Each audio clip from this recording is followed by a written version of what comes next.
මලකත් කලස් දෙකකින් තමයි මම හදන්නේ. මැදට කලයකුත් පෙති ටික තවත් කලයකුත් තමයි හදන්නේ. ඉතින් තව මලක් තියෙනවා පංච් කරන්න. ඒකත් පංච් කරලා ඉතුරු ටිකේ අනිත් කලයකින් ෆිල් කරනවා.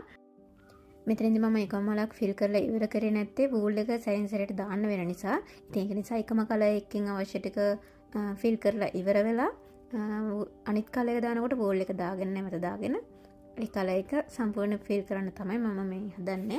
ඉතින් මෙන්න මේ විදිහට තමයි එන්නේ. ඉතින් හරිම ලස්සනට එනවා. මං හිතුවටත් වඩා මාරම ලස්සනට එනවා.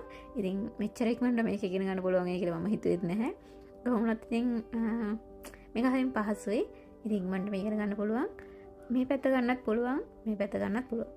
ඉතින් මේකේ පංච් කරන පැත්ත ගන්නවට වැඩිය අනිත් පැත්ත ගන්න එක තමයි ගොඩක්ම වටින්නේ. මොකද සාමාන්‍ය එම්බ්‍රොයිඩර් එක තියෙනා වගේ තමයි පංච් කරන පැත්ත පේන්නේ.